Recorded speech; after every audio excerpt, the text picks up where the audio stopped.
do problema lá da tua instituição, 90% deles estavam resolvidos com microserviços. Tem um negócio muito legal chamado DevSecOps, que é você trabalhar essa questão do desenvolvimento seguro, mas você trabalhar não só o desenvolvimento seguro, como o desenvolvimento em infraestrutura segura, né? E você colocar que toda a questão do desenvolvimento e da infraestrutura são responsabilidade da equipe como um todo. Não tem como o cara de rede saber o que ele tem que proteger se ele não entende a aplicação, não tem como o cara da aplicação botar a aplicação para funcionar sem que ele entenda da infraestrutura. Então, tipo assim, o sistema das empresas hoje em dia, em que você faz uma requisição para um setor de infraestrutura, abrir uma porta da tua aplicação, isso não funciona. Isso não escala. A questão hoje do século XXI, em termos de desenvolvimento, é escala. Essa merda não escalar, não tem conversa, não tem chororô, não tem. Então, gente, olha só. Eu vou começar falando com vocês hoje sobre as tecnologias mais comuns de IoT para a gente começar a lidar com redes industriais. Semana que vem eu vou falar do 6TiSCH, né? O 6TiSCH é o principal protocolo de redes industriais para IoT, né? De IoT industrial, né? Quando a gente fala em indústria IoT, quando a gente fala em indústria 4.0, mas para chegar no 6TiSCH, eu preciso que a gente entenda hoje 3 conceitos: 6LoWPAN, COAP e RFID, tá? Então a gente vai falar um pouquinho de RFID e NFC. Fica, relaxa. E aí, tá? Então vamos seguir o barco aqui. Então, o que é 6LoWPAN? Ele é a pilha de protocolos do principal da IoT. Fala, João. Você tá com cara de acompanhar todo mundo. Não, eu tô dando aula para turma de redes, né? Aí, assim, o meu termômetro é uma das alunas da turma. Porque toda vez que eu começo a falar um negócio mais intenso, mais rápido, ela começa a fazer cara de sofrimento. Aí, assim, tá na hora de puxar o freio de mão, né? Então, assim, fora que redes, assim, se você pega o livro do Kuroz é um livro bastante raso, tá? Eu não gosto. É um livro que todo mundo usa, tá, gente? Assim, ele é um ótimo livro para graduação. Mas para quem estuda redes, ele é um livro muito raso. Mas ele é feito para ser raso. Ele é feito para ser mastigadinho, te dar um abraço, chocolate quente, né? Se você pega um Tannenbaum antigo, né? Tannenbaum é... Raiz. O Luciano Pella da Tannenbaum raiz. Só que o Tannenbaum tem a didática de uma pera, né? Então, assim, um ótimo livro de consulta. Na minha época só tinha o Tannenbaum, cara. Cara, o Tannenbaum é muito ruim. Assim, o Tannenbaum é um ótimo livro para quem já sabe. É um péssimo livro para quem não sabe ainda. A gente tem que aprender com quem sabe, quem não sabe não vai saber. Né? Então, tá sussa, né? Então, o 6LoWPAN, ele, na verdade, é uma evolução. Eu já não sei mais com que turma eu tô falando o quê, né? Então, isso é um problema. Mas eu falei sobre a evolução arquitetural das pilhas para IoT. A gente começou no começo dos anos 2000 com uma abordagem chamada de cross-layer, onde todo o código da minha aplicação, seja aplicação, infraestrutura e rede, era um único código, e a gente dizia, não, isso aqui vai resolver os problemas da infraestrutura porque eu consigo fazer código otimizado. Qual o problema de fazer código otimizado? Você tem que fazer um código otimizado para cada... Aquele personalizado, ele não é portável? Ele não é portável, é um código para cada aplicação, dá manutenção nisso, tipo assim, é cria de Satã. Então a gente moveu logo para uma segunda arquitetura, que foi uma arquitetura que até bem pouco tempo estava em voga. Que eu tinha uma camada física bem definida, uma camada de enlace muito bem definida e uma camada de aplicação. Logo depois veio a pilha do Zigbee. O Zigbee Alliance, a gente vai falar mais disso na aula que vem, quando eu falar do 6TiSCH, tá?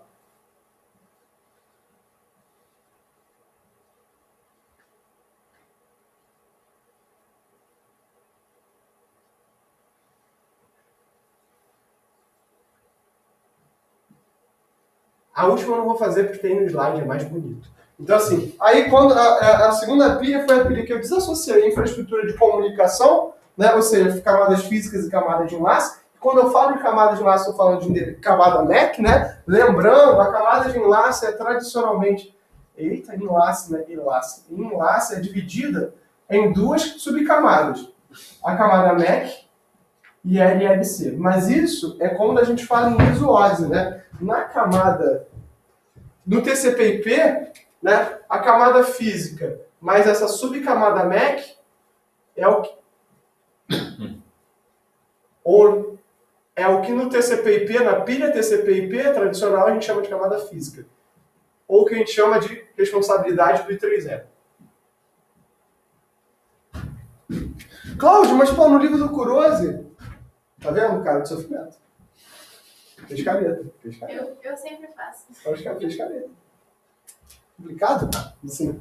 Então, assim, qual é a diferença disso? Cláudio, o que você está falando? Pô, eu vi no Kurose que em Lasse era LC e MEC. O que você está falando que MEC é física? A gente não usa a pilha do Kurose, não é a pilha do Kurose. Tá? Só existe no livro do Kurose. Ela é uma abstração do que a gente faz. Cláudio, como assim? O que a gente faz então? A gente joga um monte de protocolo no código, sacode e torce que tudo dê certo. É um bando de syscall. É isso que a gente faz. É só isso. Tá, mas e daí? De onde é que surgiram? Esses syscalls vêm do que a gente chama de pilha TCP/IP, que na verdade é a pilha implementada, que é uma pilha em 4 camadas. Com 4 camadas é a camada física, internet, aplicação, transporte e aplicação. Cláudio, pô, mas como é que isso traduz na pilha do livro do Kurose? É física. Física do Kurose, isso aqui é TCP/IP. A tradução, vamos chamar de pilha do Kurose. É física mais MEC. A internet é RLC mais rede. Transporte é transporte. E aplicação é aplicação. Cláudio, e o que é pilha lisuose? A pilha lisuose pega a camada de aplicação e divide em outras 3 camadas, que é aplicação, sessão e apresentação. Cláudio, mas pô, por que a gente faz isso só para organização didática? Na prática você tem um monte de software. Tá? Então, o que é essa pilha do Six-Low-Pan? Tá? Voltando para cá, se você pega a pilha TCP/IP e olha para a segunda geração de pilhas de IoT, você chega a camada física de enlace e aplicação, qual é a diferença para a pilha do TCP/IP? Eu não estou falando de rede. Para mim, aquilo ali é tudo domínio de colisão. Eu estou falando tudo como se tudo aqui fosse uma rede local. E isso não funciona. Eu quero trocar dados com web. Então, aquilo ali, eu estou falando de rede de sensores. Cara, como é que eu troco dados com web com aquilo ali? Não troco. Eu tenho que ter um dispositivo que vai ser o meu Sync Node. Hoje a gente já chama de Edge Node, né? Nome bonito para dizer a mesma coisa, né? Gateway. Hã? É um gateway. Não é um gateway. É. Na verdade, não é nem um gateway. Ele é um AP. Mais ridículo do que isso, ele é um AP, porque ele controla a tua rede local. E aí mudou-se para a pilha do Zigbee, quando a gente entendeu essa necessidade de que os sensores tinham que se comunicar diretamente com a rede. Pode ser que fisicamente eles não façam isso, mas logicamente eles estão fazendo. Mas qual é a diferença aqui da pilha do Zigbee para essa pilha de rede tradicional? E o que significa não ter camada de transporte? Essa é uma definição sutil e extremamente poderosa. O que quer dizer não ter uma camada de transporte? Você coloca tudo na aplicação. Não, isso aí é o feijão com arroz, mas o que isso filosoficamente quer dizer? Você não carrega o peso do TCP. O peso do TCP eu nunca vou carregar. Isso aqui tem muito pouco recurso computacional para trabalhar com TCP. O que significa não ter transporte? O que a camada de transporte dá para a gente? Porta de comunicação, mas aí transporte e aplicação. Pega o DP. O que o DP tem no cabeçalho dele? Endereço de origem, endereço de destino, porta de origem, porta de destino e checksum. É só isso que o DP tem. Endereço de origem, endereço de destino, beleza, eu vou ganhar isso na camada de rede. SUSE. Checksum chama-se bom senso. Eu posso ter ou não, mas tanto faz. O que sobrou? A porta você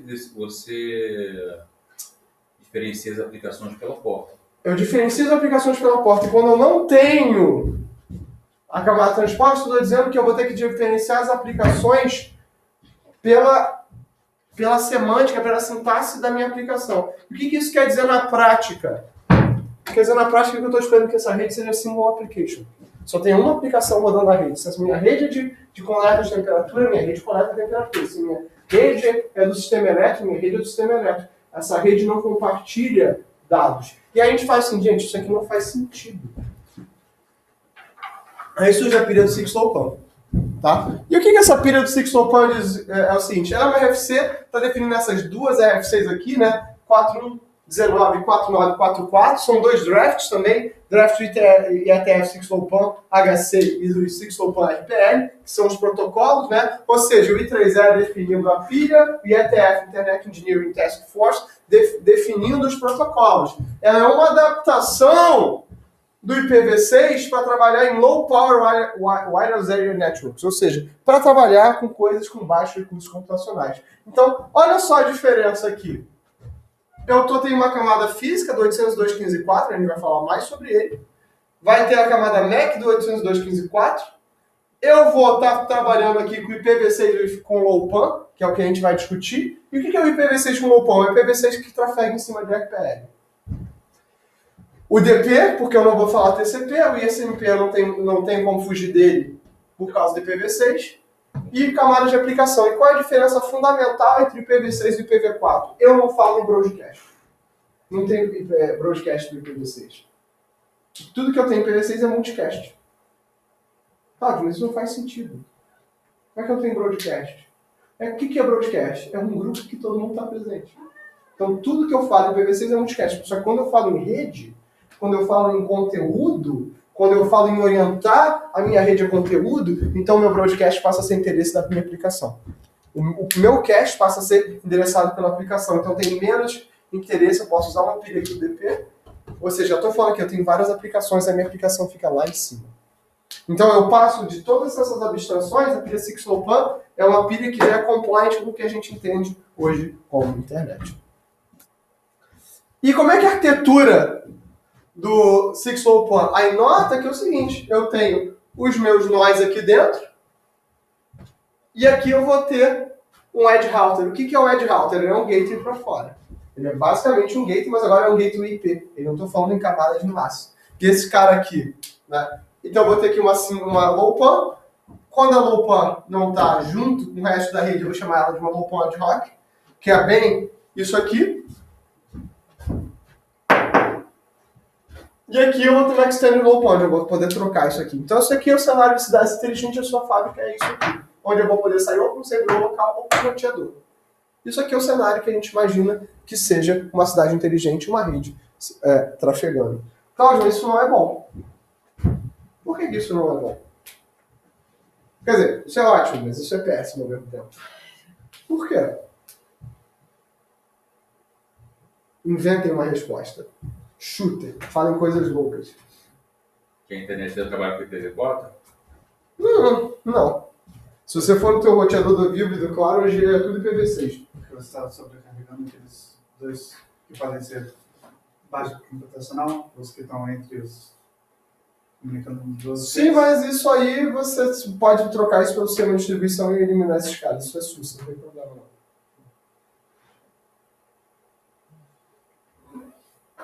Para que vocês entendam isso aqui, entendam assim, na aula passada de redes, eu estava discutindo, né, a turma não focou, a gente começou a falar sobre o cósmos infinito, né, tipo assim, a gente chegou à conclusão seguinte, assim, mostrando alguns truques que pode ter, por exemplo, imagina o seguinte, você tem uma casa do Airbnb, e há uns anos atrás, assim, toda vez que você tem a sua primeira conta no Airbnb, você ganha, tipo lá, 10 dólares, 40 reais de desconto, uma coisa dessa assim.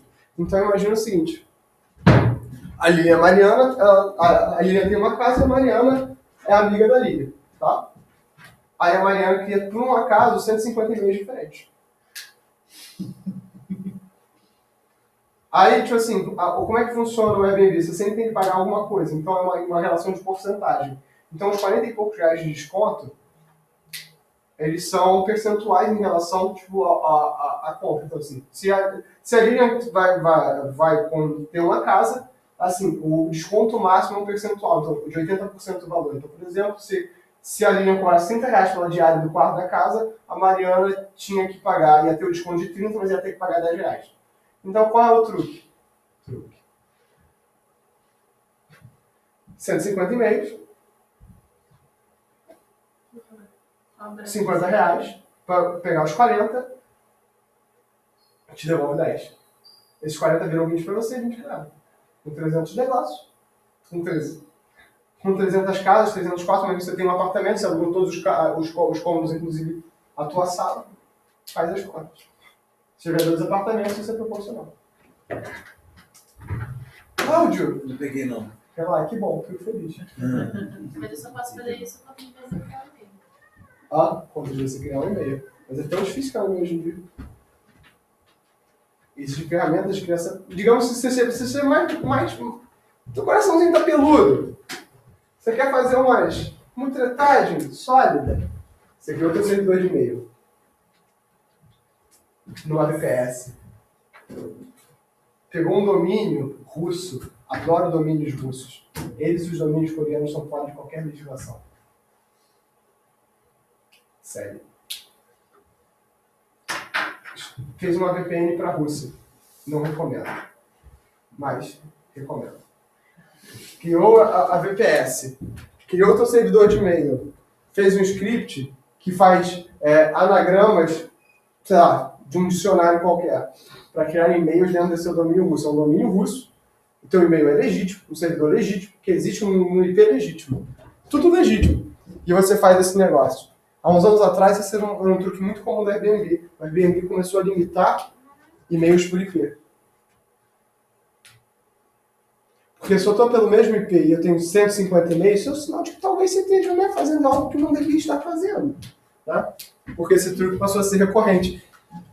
Isso é porque... E por que isso é sério? Porque em nenhum outro lugar do mundo as pessoas pensam nesse tipo de coisa. Aqui no Brasil as pessoas pensam muito nesse tipo de coisa.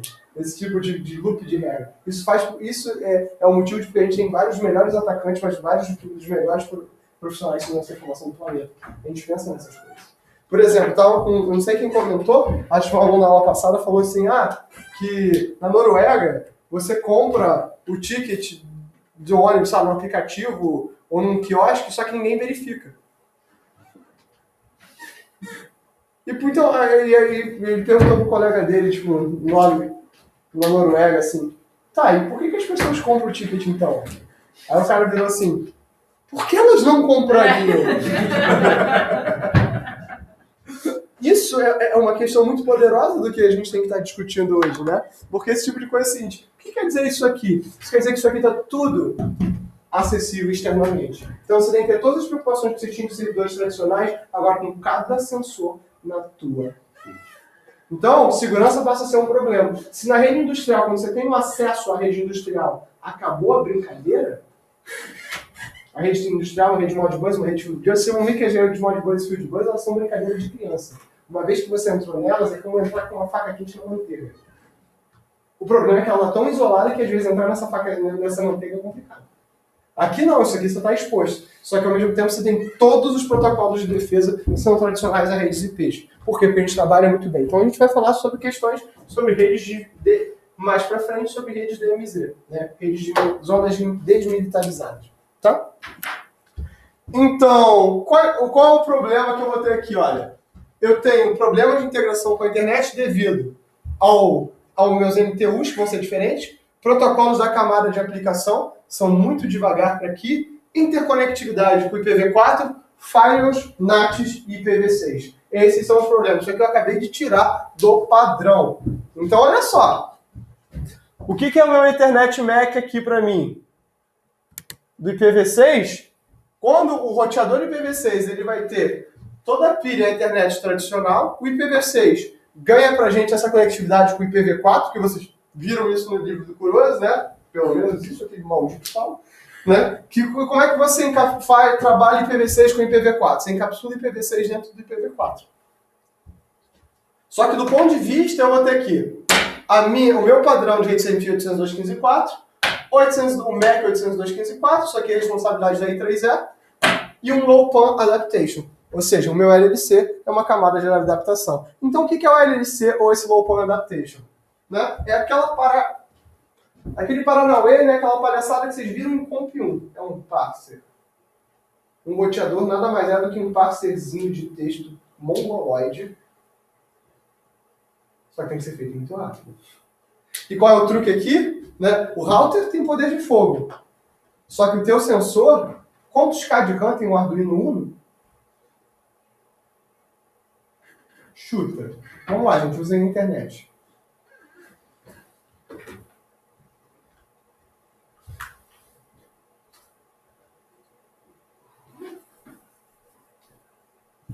LLC vem de Link Layer Controller, né? O Link Layer Controller, o LowPan, no caso do 802.15.4, é o LowPan Adaptation, né? Link Layer Controller nada mais é do que esse passage, né? O do Arduino tem 2K de RAM.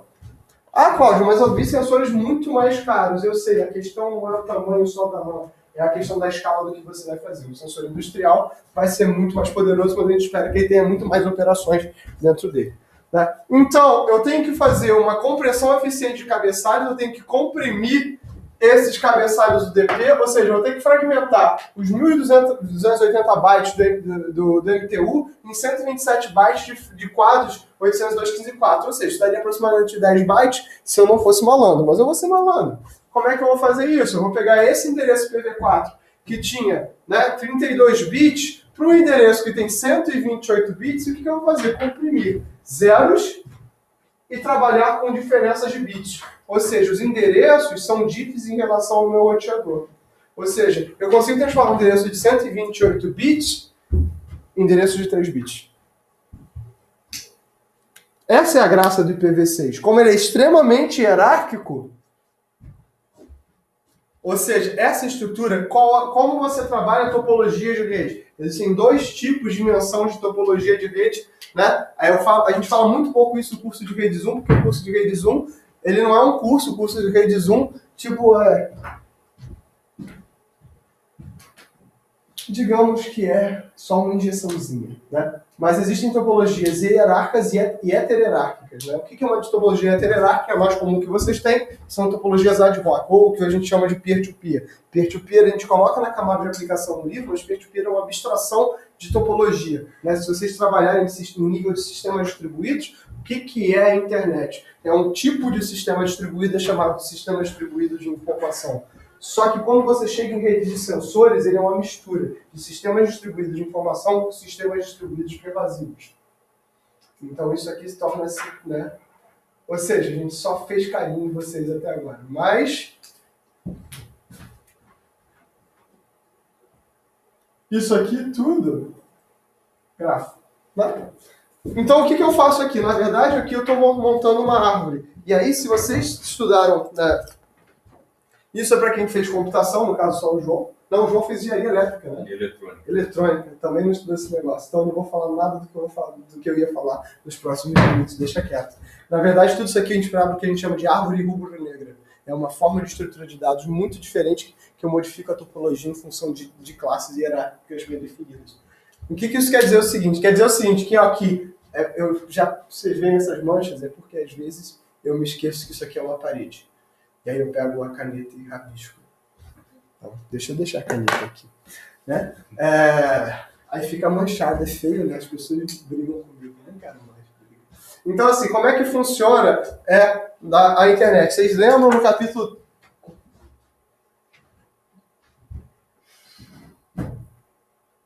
No capítulo 4 do Kuroz tem um conceito chamado de CIDR.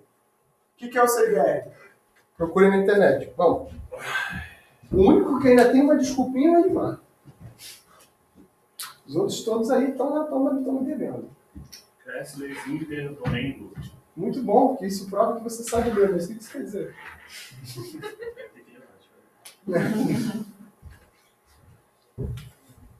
Isso quer dizer o seguinte... Você pode criar redes usando a máscara.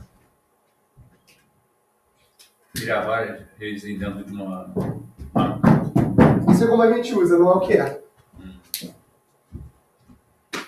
Isso é como a gente usa, não é o que é. O que é? É uma máscara de bits. O que eu digo é o seguinte, os bits que são comuns, eu não vou precisar categorizar. Isso pode parecer bobagem, mas num cenário que eu tenho milhões de pacotes por segundo, qualquer diminuição de bits é diminuição do tempo exponencial. Então, o que o Clayson... Aí, por que a gente usa a máscara? E aí que entra a máscara não serve para nada. Vocês não veem máscara... Se vocês viram redes, entenderam redes bem, vocês tinham terminado a rede se perguntando por que diabos máscara serve para alguma coisa? Né? Tem uma questão da minha prova que é sempre o seguinte, é a questão mais ridícula do mundo. Tem que ter, porque vocês têm que saber fazer... Eu pego uma rede e digo assim, divide isso aqui em subredes. Aí eu descubro que vocês não sabem somar. Frustrante, né? Frustrante demais. Mas aí a culpa não é minha. Eu não ensinei vocês a somar. Né? Nem em equação no primeiro grau. Errar em equação no primeiro grau, vontade que eu tenho que dar uma surra em vocês. Quebrar uma vassoura nas costas. Mas tá bom. Isso é só um desabafo. O que é a questão fundamental? Porque qual é a forma mais... O que é fazer uma máscara de rede? É uma soma binária. Como é que eu faço uma soma binária? Em circuitos lógicos. Circuito vocês tiveram.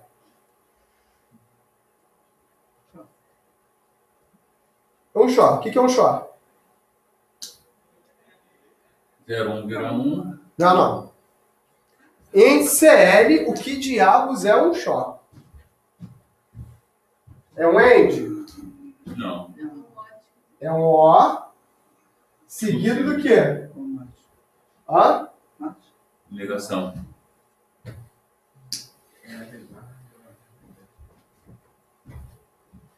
E qual é a vantagem de eu poder fazer isso aqui? Extremamente rápido. Extremamente rápido. Mais do que rápido. Aquela palavra que eu gosto. Que eu digo que a tecnologia tem que ser para aquela simples. Simples e irrelevante. Fiscal. Barato. Uhum. Barato. Isso aqui é barato. Então, assim, só que para fazer. Só que sabe o que faz isso ser mais barato ainda? Eu ter menos. Assim, ter menos. Ter menos. Então, se eu sei que uma determinada parte do endereço é comum para todo mundo, eu não preciso avaliar. É isso que eu estou dizendo aqui. Então, eu vou fazer o seguinte, eu vou guardar dentro do meu dispositivo o mínimo de bits possível, porque a minha memória já é pequena. Então, o que eu faço, na verdade, é um CDR castrado. Eu vou pegar esse cara aqui e vou comprimir esse intervalo em pequenos trechinhos. Né? De forma que o meu cabeçalho PV4, que é bem pequenininho, mas já é maior do que eu precisaria e o IPv6 é muito maior, eu vou fazer outra coisa.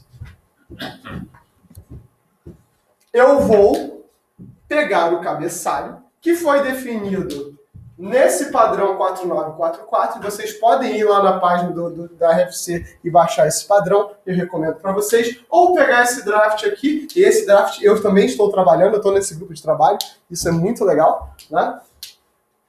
É a gente fazer a compressão através desses bits. E o que eu faço? Eu pego o cabeçalho DP. O que eu tenho no DP? Endereço de origem, endereço de destino, porta de origem, porta de destino. E no IPv6, né? De forma geral, vou ter o bit IPv6. Eu só guardo isso aqui. Um octeto. O octeto é diferente. O que difere para a minha rede? Tudo que eu guardo, 1/4 do meu endereço IPv4. Todo o resto eu assumo que eu tenho um endereço, esse endereço ele é comum a todo mundo que está dentro da subrede, se ele está dentro da subrede ele pertence ao mesmo domínio, logo eu não preciso guardar todos os bits. Então eu crio uma topologia em árvore, que o meu roteamento, aí vocês vão notar, ele é muito parecido com o que a gente tinha em redes mesh, com o que a gente tem em rede sem fio, ele é proativo e reativo. E sem hexa, né? Afinal, Deus o abençoe, isso aí. A partir de agora pode... hexa. Então você está considerando que essa rede só tem no máximo 16 nós, então. Não. Eu estou considerando que existe pelo menos um octeto que eu guardo no mínimo. Eu posso guardar mais do que isso. Mas é de pelo menos 255 para cima. É um prefixo. Os nós tipicamente só se comunicam com o Edge Router, e isso é uma diferença topológica muito grande. Na maior parte dos meus trabalhos de pesquisa, eu quero que os nós da rede se comuniquem. O que ele está dizendo nessa topologia é o seguinte: os caras são sensorinho e mandam para cima. Se o cara só sensorinho e manda para cima, a tendência dele é se comunicar diretamente com o Edge Router. Então eu tenho que guardar só um endereço da memória, um endereço para o Edge Router. Nesse sentido, é o que eu chamo de roteamento proativo. Eu guardo um único endereço, que é o endereço de saída. E se eu tenho que me comunicar com outros nós da rede, eu faço esse endereçamento reativo. Dentro da minha subrede, eu fludo. Cláudio, você pode fludar? Qual é a magia da rede sem fio? O sinal é omnidirecional. Toda vez que eu falo, por definição, eu estou fludando dentro da minha área de alcance. Como assim, Cláudio? Preciso de um voluntário. Obrigado, Públio. Alguém está mais próximo, porque jogar a caneta aí seria arriscado. Fúrio de mar, praticamente. Né? Públio! Vou anunciar. Públio! Ó. Vou anunciar para a Lilian. Lilian! Foi. Vamos fingir que foi. Você ouviu? Beleza. Então, como é que a gente trabalha isso em rede sem fio? Isso é o crash course de rede sem fio em 20 segundos. Tá? Na verdade, o que acontece... Vou jogar mais canetas. Vou jogar canetas ao mesmo tempo agora. Aqui, ó. Lilian! Aí o Cúbio vai dizer o seguinte: sou a Lilian? Você é a Lilian? Eu não sabia. Então joga no chão. É isso que uma rede sem fio faz. E quando a gente quer economizar melhor, o que eu faço? Né? É isso que o broadcast faz também. Isso que o broadcast faz também. Não, sempre é broadcast. Essa é a questão. Rede sem fio, tudo é broadcast. Imagina o seguinte: o que é uma rede sem fio? O que é a sua voz? A sua voz é uma rede... na verdade, uma emissora de onda analógica. Tá? E por um acaso, como o meio é o ar, você está sempre recebendo. Tá? No meu caso, que eu tenho perda de audição, eu costumo dizer que o meu hardware é bom de filtro. Né? Eu não gosto de dizer que ele é defeituoso. Né? Enfim. Agora, o que você faz é o seguinte: quando eu falo Lilian, vocês, por software, ou seja, o cérebro de vocês decide, isso não é para mim. Então vocês ignoram. Ou então, por exemplo, vocês chegam na aula de cálculo e dormem. E o que isso quer dizer, assim, por software, vocês entram no modo sleep. Isso que faz com que vocês economizem energia, né? Até o momento que dá o overflow, então dá crítico. Enfim. Toda essa analogia... Diga. Mas isso não deixa mais lento a comunicação entre os pontos? Sim, existe um motivo. As redes originais 802.11, ou seja, a rede sem fio original, ele era uma rede de 54 MB, não porque ela fosse 54 MB de verdade. Ela era uma rede que deveria ser equivalente a 100 MB, mas obtinha uma perda de desempenho de 46%. Fora que tem uma série de outras coisas, tem um curso maravilhoso, Rede Sem Fio, professor excelente. Ele dá esse curso, ó, muito bom. A gente vai falar disso aí em detalhe no curso de Rede Sem Fio. Não dei tua nota de projeto final ainda não, criança. Então, o que acontece? Né? Eu tô transmitindo sem fio, então essa decisão ela é única. Tá? O meio é público, então o que eu tenho que dizer? A única questão é o seguinte: quando eu não estou falando, você pode estar dormindo, porque isso economiza energia. Então, no momento reativo, eu vou ter dois momentos dentro de toda a rede sem fio, que eu chamo de momento livre de colisão, e esse momento é dominado pelo Ed Halter, e o momento, né, ciente de colisão, onde eu disputo acesso ao meio. Nesse momento está todo mundo aberto, então é quando o cara vai falar.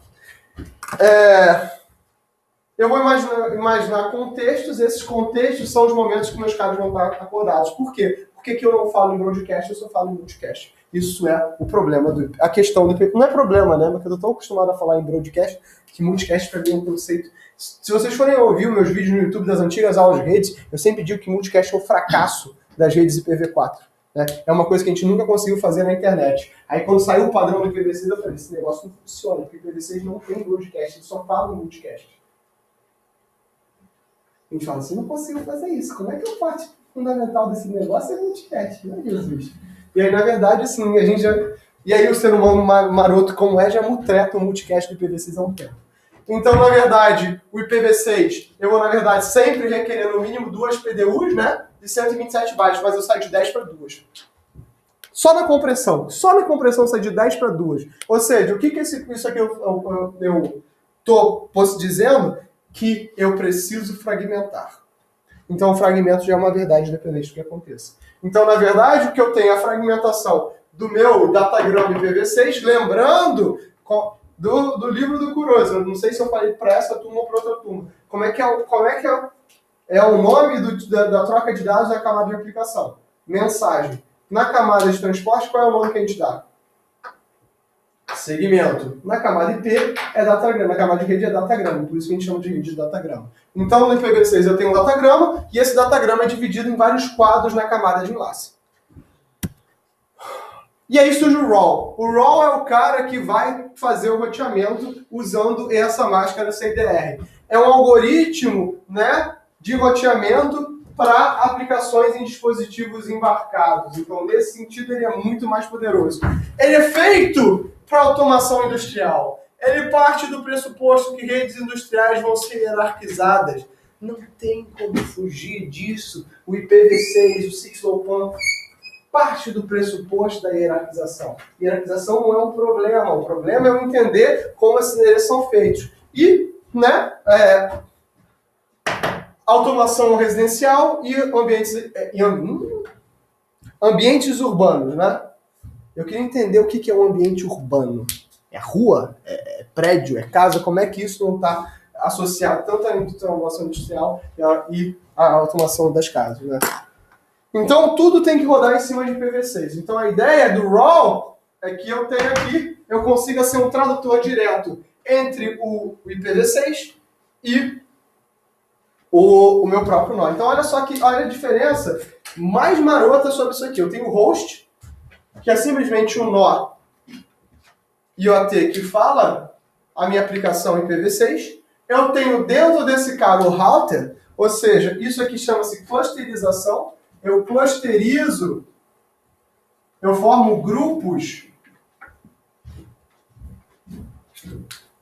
de nós dentro da minha rede 6LoWPAN. Esses nós chamados de routers é que vão se comunicar com o Edge Node. Tá? Então o Edge Router ele não é exatamente o Sync Node que a gente tinha em redes IoT tradicionais. O Edge Router ele é realmente um gateway externo. E a questão do Sync Node ficaria para esses routers aqui. Os routers podem comunicar entre si, comunicar com o resto da rede. Cláudio, mas esses routers vão morrer. Sim, eles são o que a gente chama de líder de cluster. E o que um líder de cluster faz? Ele roteia esse papel. Então eu tenho um nó que fisicamente é exatamente igual a todos os outros, mas que ele exerce o papel de roteador para o Edge Router e ele troca de nó preventivamente. Isso não é tipo que faz a rede mesh? Sim, isso é uma rede mesh. E aqui o Edge Router, na verdade, ele tem que ter as duas pilhas, a pilha IP tradicional e a pilha LoWPAN. Cláudio, o Edge Router é para rede cabeada? Tipicamente ele é para redes cabeadas. Na prática, ele pode ser qualquer outra coisa. O sistema de distribuição aqui em cima dele pode ser rede mesh, 802.11, pode ser 3G, pode ser 4G. Então, qual é o que a gente imagina que os Edge Routers vão usar? 5G. Não feliz em desse negócio ser sem fio dentro da sua fábrica, que você botar sem fio para fora dela? Quero. Vai ser irado. Cláudio, de onde é que você tirou isso aqui? Tirei tudo desses padrão. Tirei todas as figuras dele de lá. Por quê? Porque já estava pronta. Né? Então, na verdade, é só isso que o RAW é. Tá? Então, ele é um CDR reativo e proativo. Ok? E aí, qual é o problema? Cláudio, mas olha só. Tudo que você está falando é mentira. Eu tô falando... É verdade, falo muito mentira. Tá? Então, esses slides já estão com vocês, tá, gente? Eu vou dar mais uma editada neles, mas... Você falou que existiam outras tecnologias que a gente tem usado nas fábricas, e até o N7 tem usado também. Então, vou falar um pouquinho, bem brevemente, sobre o RFID e sobre o NFC. São tecnologias já da camada de aplicação e que algumas delas são tecnologias não roteáveis. Existem redes de RFID, mas elas são muito porcas. Tá? Então, o RFID, a primeira patente do RFID vai vir de 1930, por favor, pelo amor de Deus, alguém me avisa quando é RFID, né? Porque senão não sabe falando. Né? O primeiro uso do RFID é na Segunda Guerra. A Inglaterra estava usando a tecnologia para identificação de aliados ou inimigos, ou seja, taguear gente não é um negócio novo. Tá? Cláudio, 1930, o Harry Stockman, em 48, ele começa a falar o padrão que hoje daria a origem do RFID, a primeira patente é de 73. A gente tem quase 100 anos de identificação por radiofrequência. Quase 100 anos. O Auto ID Center é fundado em 99 e é um esforço feito hoje em dia muito pelo Walmart, pelo Dodge. A Amazon entra forte na última década com isso, tá? Cuja a tarefa é reduzir custos, aumentar vendas e você monitorar ativos dentro de grupos de combate. Hoje em dia o RFID está sendo substituído totalmente pelo 6LoWPAN, porque imagina você poder chegar dentro de uma situação de combate e eu poder acessar via 5G de uma tecnologia de longa distância, via LoRa, os sinais vitais de um soldado em campo de batalha. Isso é extremamente poderoso. Então, quais são os segmentos hoje em dia? Né? Os mais simples, onde a gente começou a trabalhar isso. Sistemas isolados, leituras simples com crescimento lento, ou seja, eu marcar uma dolly por aqui, onda livre lá, para você entrar lá no shopping pagando no cartão de crédito, controle de acesso da tua casa, imobilizador de carro, esse feijão com arroz que a gente já faz há, sei lá, 20, 30 anos. O que eu quero? Eu quero um sistema fim a fim com leituras complexas dentro de um mercado emergente. Eu quero acabar com caixa. Eu quero chegar com o meu celular e pagar os Paranauê. Eu não quero precisar, já falei para vocês, estou batendo nesse ponto, quando eu falo em indústria de serviço, tem pouca diferença entre o seu cartão de crédito, o seu chip de celular e o teu celular em si. Tudo é criptografia. O que me interessa não é o computador, não é o hardware. O que interessa é a informação. Então, essa é uma indústria de informação. Então, o que eu quero é eliminar todo mundo que fica entre eu e a minha informação. Tava falando, né, tipo, eu comentei, né, tipo, eu tenho um MacBook. Esse MacBook, ele tem, tipo, 7 anos. Ele pseudo funciona até hoje.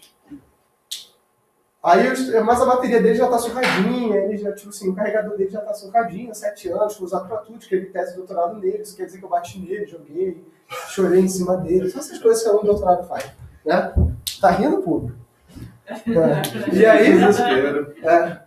Tá rindo porque se identificou. Acho que eu passei por isso. Não, ele tá passando. E aí... O público não tem desculpa porque o público fez jeito sem fio. Tem que saber essa história de contando as vidas. Não, essa não é nova. Aí fui eu na loja da Apple e falei: amigão, estou com um problema aqui, a minha bateria foi pro saco, quero trocar a bateria. Aí o candango vira e fala pra mim: a gente não conserta vintage de computer? Eu falei: isso em Montreal. Eu, filho da puta, né? Claro que eu xinguei ele em português, mas ele mereceu, tá? E aí, isso mostra o seguinte, entendeu? Por que eu precisei... Qual é a minha raiva? Vários. Eu sou um poço de raiva em forma de carne, né? Mas qual é a minha raiva nesse caso? É o cara ter chamado meu computador de vintage computer? Sim. Mas é eu precisar ter falado com alguém para chegar à informação de que esse computador não podia ser consertado dentro de uma loja autorizada. Porque eles têm um limite de tempo. A Apple é uma empresa em vários aspectos maravilhosos, inclusive nas decisões dela. Enquanto 90% das empresas estão preocupadas com o que a gente chama de retrocompatibilidade, a Apple não quer nem saber. Não, vai ter um desempenho ruim, troca de máquina. Por isso que eu recomendo todo mundo a usar tipo, Linux nos Macs, fica maravilhoso. O meu tá rodando um Debian maroto. Tá irado. Né? Voa como se fosse um garoto. Mas, né? Imagina no caso, por exemplo, aqui de automação. Então, por que isso é diferente? Porque a Apple tem uma coisa muito interessante. Todo computador da Apple tem uma identidade digital única. Ou seja, em qualquer lugar do mundo que você for no Apple Store, eles conseguem identificar onde foi comprado, quando foi comprado, como foi comprado e qual é o estado. Ou seja, é muito difícil você falsificar. E é isso que a gente quer com a RFID. Carlos, quer dizer que a Apple usa a RFID? Não. O que eu quero dizer é que não importa a tecnologia. O que a gente está interessado é a identificação digital. Essa é a grande questão. Quando você fala em sistemas de e-health, né, a grande questão do e-health não é nem monitorar a gente. É você ter uma identidade de saúde única. Uma identidade digital de saúde. Se você pega um sistema de saúde público e um sistema de saúde privado, a gente tem que relacionar os seus dados de saúde. Não pode, por exemplo, o seguinte, quem aqui tem, já foi no hospital público? Não? Não queira ir. Não queira ir, né, para o hospital público. Não estou nessa vibe. Então... Eita, abriu errado. Ih, gente, o de Cope eu abri o slide completamente errado, tá? Eu mandei para vocês comprar. Um tá vazio. Então eu vou ter que... É outro. Eu vou mandar para vocês também. Vou abrir aqui e me lembra alguém de consertar isso lá nos links que eu mandei para vocês. Então, na verdade, o que eu estou interessado aqui é identificar esse item para que a Amazon possa saber sobre você, sobre o Google, a Walmart possa saber sobre você em qualquer loja, em qualquer lugar do mundo. Então, na verdade, o que eu quero é gerar 4 bilhões de tags por ano. Eu quero estar trabalhando com 300 mil leitores. Eu quero que o teu celular seja um leitor, porque você já está acostumado com o teu celular. Eu quero ter 18 milhões de leitores indiretos. Isso aqui acabou. Isso aqui é o Walmart já em 2003 pensando nisso. Quando é que foi lançada a Amazon Go? Ano retrasado. Então a gente passou 15 anos chupando o dedo. Né? O princípio básico de operação é o princípio de indução. Né? Ou seja, campo eletromagnético nada mais é do que a própria lei de Coulomb aplicada. É só isso. Ou eu gero energia através de campo, ou eu tenho esse sistema de backscatter, onde eu tenho emissores e receptores sendo alimentados. Qual que vocês acham que ficou mais barato? Indutância. Só qual é o problema da indutância? Né? Altas interferências. Né? Então, na verdade, qual é o componente no sistema de RFID? Eu tenho um leitor que ele vai enviar energia e sincronização. Esse timing serve só com proposta de sincronização. Isso aqui é um beacon. Beacon é um facão. O grupo está lendo porque tem uma piada que eu conto em Rede Sem Fio, que o beacon é um pacote especial. Que na primeira aula de Rede Sem Fio eu digo, o beacon serve para sincronização. Só que ao longo dos diferentes protocolos, o beacon tem 27 diferentes utilidades. E a questão da prova final é o que é um beacon. E aí, tipo, a resposta é, para 802.11, o beacon é sincronização, troca de identidade, troca de capa bits, troca de outras coisas. Para 802.11s, o beacon é isso. Para 802.11i é isso. Para 802.11n, para 802.15, para 802.15.4, para 802.16, para gente celular. Isso aqui agora ele é a capacidade de sincronização. Então isso aqui é um beacon. Né? E aí a troca de dados é interessante. Ela é bidirecional nesse caso. Ela é simplex ou half duplex? Ou full duplex? Simplex. Uma faixa de frequência para cada coisa. É um único protocolo de rede sem fio, que isso aqui é... 90% dos protocolos de rede sem fio eles são half duplex. Eles são full duplex usando faixas de frequência diferentes simultâneas. Aqui ela é simplex. Cada uma dessas coisas é mandada por faixa de controles diferentes. As tags. Ela pode ser passiva, onde a energia é provida pelo leitor, semi-passiva, onde ela espera o leitor, mas você tem uma bateria, essa aqui é a mais comum, isso aqui é o teu view card, e ativa, onde a energia é emitida pela tag, isso é onde a gente mais trabalha também para meio comercial. Então, eu uso um IPC, um Electronic Product Code, que é um cabeçalho de sincronismo de 8 bits, um Manufacturer ID de 28 bits, ou seja, eu estou falando que eu posso ter 256 milhões de empresas possíveis, 24 bits para indexar, 24 é 16 milhões de tipos de objetos vendíveis possíveis por empresa, né? E um serial number de 36 bits, que eu estou falando então de 64 bilhões de objetos únicos vendidos. Ou seja, se somar isso aqui tudo, dá um número muito grande que eu não sei dizer qual é. 64, 2 elevado a 9 vai dar... 2 elevado a 90 é 10 a 9... Eu não sei quanto é 10 a 9. É muito, né? Pra caramba. Né? Então, divididos em faixas de frequência diferentes, a gente está usando os low frequency, né? Que é o que a gente mais vê, que é o de 10 centímetros. Mas alguns falam em micro-ondas. Qual é o problema de micro-ondas? É um lixo. É horrível, não funciona. Né? Mas, em geral, a gente está falando aqui em smart cards. É isso que a gente está querendo lidar. Tá? Então, as taxas de leitura são de 800 leituras por segundo, né? E eu tenho alguma privacidade, a gente está aqui hoje, né? NA em North America, tá? Nos Estados Unidos. A gente está falando de 1.700 leituras por segundo com criptografia de 32 bits, ou seja, eu autentico e criptografo. Cláudio, então por que isso tem que ser seguro? Imagina a cena. Tu vai lá no Walmart, tu vai no Mundial, né? Porque eu sou, né, Estácio. Né? Você sai de Estácio não sai de você. Você vai lá no Mundial, né? Sabendo que daquele jeito que a gente falou, né? Se eu falei hoje desse truque que a gente pode fazer com o Airbnb, né? Que o Airbnb estava sujeito até um tempo atrás, imagina que nego não ia fazer, né? No supermercado. Vou pegar um chocolate, vou pegar um bônus, daqui a pouco o nego estava saindo com um perli. Né? Mas, e comprado legitimamente, assim, porque, né, tipo, se você simplesmente não tem criptografia, tá no ar. Por que eu não posso usar o ar? por vários bons motivos, alguns deles éticos. Mas vamos seguir o barco aqui por aqui. Então, para proteger empresas, as empresas já botaram autenticação de criptografia. Ou seja, e como é que você se autenticaria? Quem aqui tem aplicação do mercado que vai? Quem que faz compra de mercado, né? Quem aqui tem aplicativo do mercado que vai? Da promoção, né? Do Mundial, mantém as promoções por até 24 horas. É muito importante isso. Por acaso é do Mundial, porque tipo, Eu tenho de todos, né? Funciona. O Mundial é meio devagar.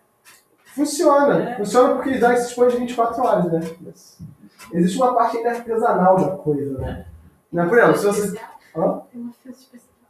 Não, se você vai lá, digita no aplicativo, ele aparece o teu perfil e você pode mostrar para a moça do caixa dizendo assim, a aplicação estava válida. Só que o sistema mundial não integra com o aplicativo direito. É muito legal isso, é muito bem feito. Mas o motivo de que eu sempre falo, as pessoas criticam, né? A gente não sabe fazer software. Isso é mentira. A gente faz software como a tia lá da praia tece, né? Os panos, tecidos, de uma maneira assim, quase como um teatro. A gente é muito ruim de fazer software ainda. Daqui a uns 100 anos talvez a gente saiba. Né? E desse problema como todo, se eu quero eliminar a tia do caixa, né? E vamos fazer assim, vocês pagam, né?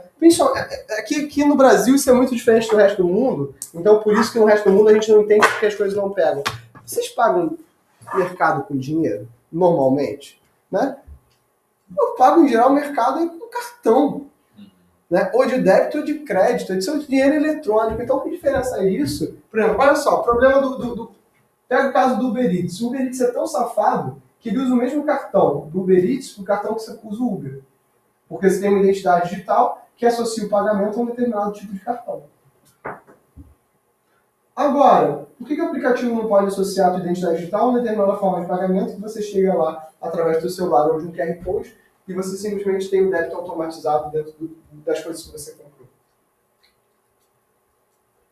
Alguém pode pegar o teu celular e ir lá e comprar. Alguém pode pegar o teu cartão de crédito e ir lá e comprar. Mas tem que saber sem. Não tem não, é contactless.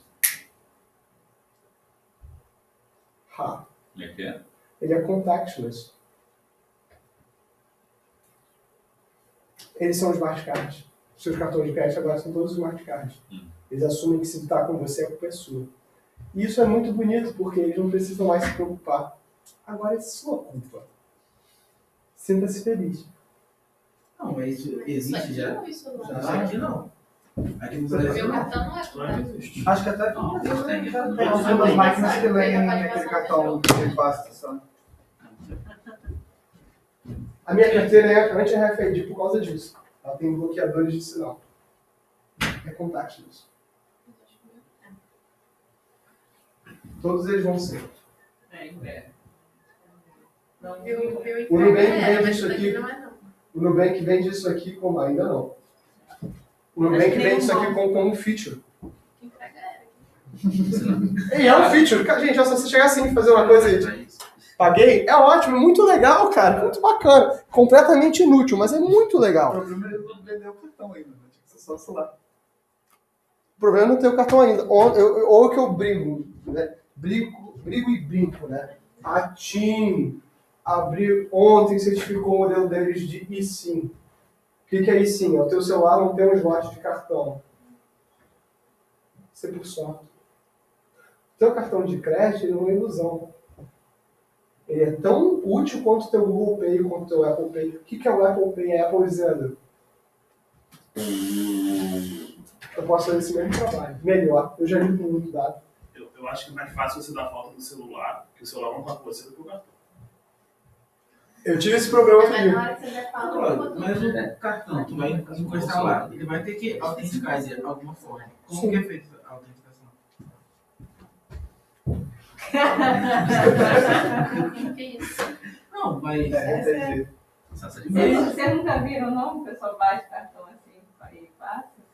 É o mesmo sistema, por exemplo, assim. Quando você entra no Nubank, Sabe qual é a diferença entre o NCE e o meu cartão do Nubank?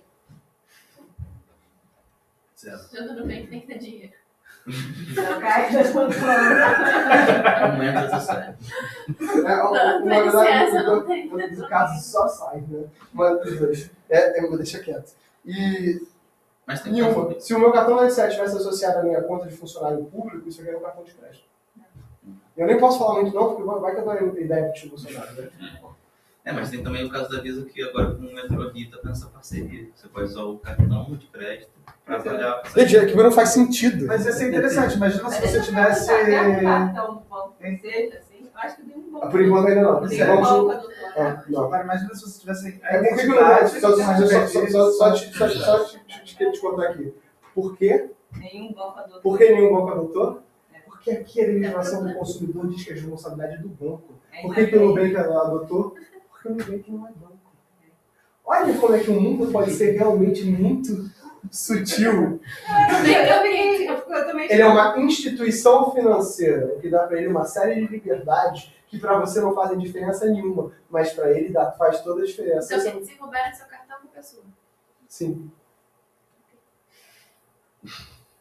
Inclusive, né? Maravilhoso isso. Por isso que os bancos preferem que você use o aplicativo do banco. Por isso que o aplicativo do banco é tão bom. Eles preferem que você use, porque se você for roubado dentro do banco, no caixa eletrônico, dentro da agência do banco, a culpa é deles. Na tua casa, é sua. Por que lá fora todo mundo quer ser contactless e afins e blá blá blá?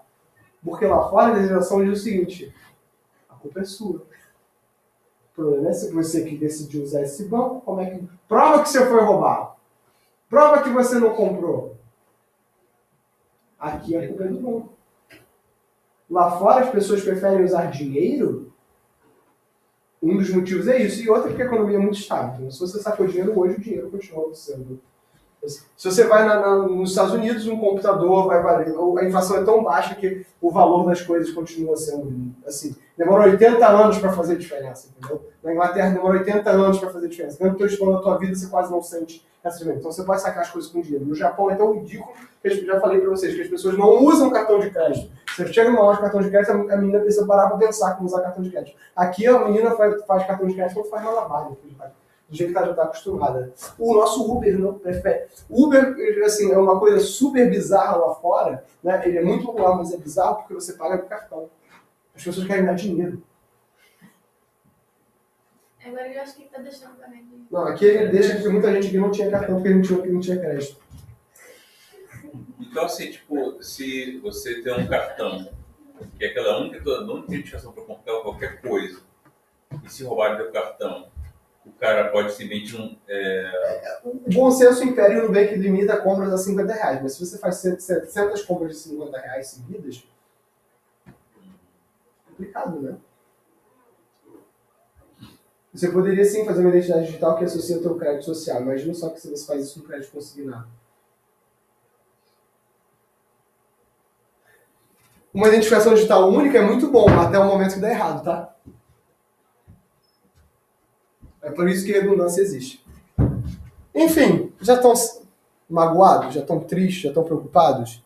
Que bom, deveriam, né? Porque uma das propostas é que você faça isso com a tua pele. É o que a gente chama de biossegurança. Identificação. Né? Identificação por RFID intracutânea. Você não vai... Tem um filme muito legal. De botar chip mesmo? Sim, você nascer e te botar em um chip. Você o teu CPF digital, você passa o teu braço. O cachorro para ir para a Europa. Eu não sou um cachorro, né, gente? Não, mas tem que ter já um chipzinho. Tem que ter. Sim, tem que ter. Ah, todo cachorro de lá tem que ter. Exatamente. E a proposta é que seja aqui no cidadão também. Isso permite fazer tracking seu, saber onde é que você está. Isso permite saber a tua identificação, saber o teu saldo bancário. Tem um filme muito legal que diz o seguinte, uma sociedade distópica, né? Onde a gente eliminou o tempo de vida. Eliminou o conceito de envelhecimento. eu sei que filme é esse. O filme é horrível, mas a ideia é muito legal. Tá? O filme é bom, é um conceito filosófico complexo, né? Onde o tempo é o dinheiro, o tempo de vida é tipo... É uma coisa assim, coisa assim. É com o menino do N5 e uma outra loja lá. Mas aí se você tiver um chip na sua pele, como que você garante que ninguém Justin Timberlake. É isso que eles É um fazem. ator, é um cantor que faz Não um- faz. É justamente isso que eles É fazem. bom o filme, pô. Meu, Eu gostei do filme. tá vendo? Todo mundo gostou. Só que não sei se é uma boa realidade. Não, olha só, a ideia do filme é justamente, o cara vai. Enfim, não envelhecer é uma boa ideia, tem uma série de bons motivos, vamos fazer isso, deixar isso quieto, né? Tem algumas coisas que eu critico, como assim, o crescimento populacional. O crescimento populacional nunca foi um problema. A gente ocupa menos de 10% da superfície do planeta Terra. O nosso problema é que a gente estuda. Mas isso é uma questão para um outro dia. A questão do filme é assim, estudo que os caras simplesmente passavam no braço. E se você tem toda uma comunidade de biohackers, que são a galera que modifica o próprio corpo com itens, né, tecnológicos, que dizem que isso é muito legal de fazer. E teve um cara que botou uma webcam na cabeça. Então isso não Botou o quê? uma webcam na cabeça. Ele fez um implante subcutâneo para botar uma webcam na cabeça. Mas agora, várias dessas coisas de biohacking são muito interessantes. O marido do meu padrinho de casamento, ele, tipo assim, ele tem surdez. Ele botou um aparelho que fez um buraquinho no crânio, botou um aparelho que o aparelho de surdez dele liga com o nervo auditivo. Então, assim, só que o aparelho de surdez é irado, né? Ele via Bluetooth, então ele consegue, se tá na cozinha lavando louça, ele se ligar na TV da sala e ouvir o jornal. É irado, pô, Mas ele maneiríssimo. consegue selecionar isso? Consegue, por aplicativo. Ah, Cara, e assim, é maneiro e é bizarro, né? Porque ele simplesmente pluga e despluga, um ímã, né? Então assim, tem como se fosse um buraco que o aparelho dele encaixa por aí. Cara, eu quase falei, cara, você fez? Ele falou, Cláudio, durou 1 hora pra fazer a operação. Eu falei, porra. Eu sou surdo, mas pô, vamos Não, fazer. eu sou surdo, então eu já pensei, tipo, por que eu não faço a operação? Porque, primeiro de tudo, que o meu aparelho não seria aqueles internos bonitinhos que dá pra botar. Meu aparelho teria que ser aquele negócio que fica na tua cabeça pra fora. E comemos, gente. Aquilo é muito escroto. Tá? Então, tipo assim, furar minha cabeça, botar um negócio que parece uma parabólica, não tá maneiro. Eu prefiro não ouvir outras pessoas. E hoje em dia, em particular, isso é um feature, né? Não é um bug. Então, Qual que é o preço disso? cara, não é menos de 5 mil reais. E assim, então eu prefiro estar surdo. Eu tive um professor que ele tem um parecido, que ele falou que cada um foi 25 mil. Assim, isso já tá fora da minha faixa de cogitação, pronto, prefiro a surdez. Eu tô sussa com isso. Se continuar ruim assim, inclusive, enfim, né? Dados típicos de uma tag. Eu tenho a identificação de 96 bits, 24 bits de kill code, que é de um terminador, e checagem de redundância cíclica. Então, eu vou ter um sinal de inicialização, uma árvore transversal, ou seja, como é que eu vou ler minhas tags individuais, e comunicação. O interessante é que cada uma dessas comunicações é bit a bit, né? Então, eu tenho um 62.5 microbits por segundo, que dá uma 62 microsecond to bit period. Ou seja, isso aqui é a taxa original do Bluetooth. Eu consigo transmitir até 1 mega. Façam as contas. O comunicador manda por amplitude, o leitor manda por amplitude e a tag responde por frequência, que permite que eu faça aquela identificação que eu falei. Tá?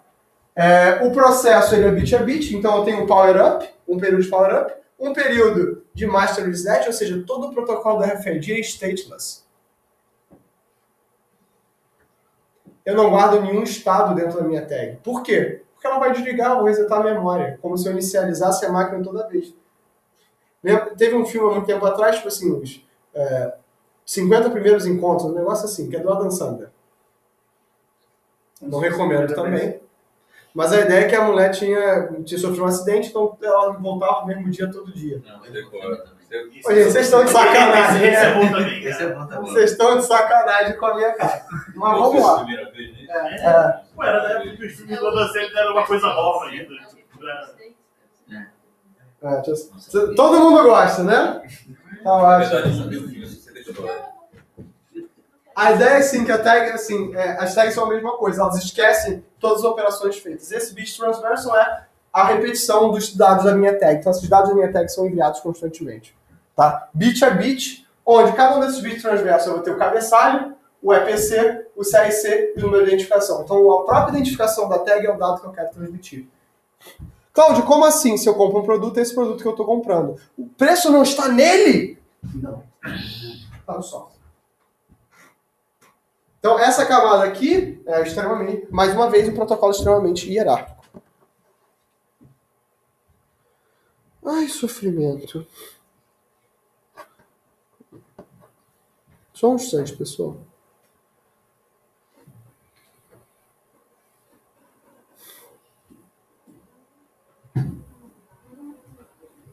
Por que tem então equipes são repetidas? Só um instante. Não peguei.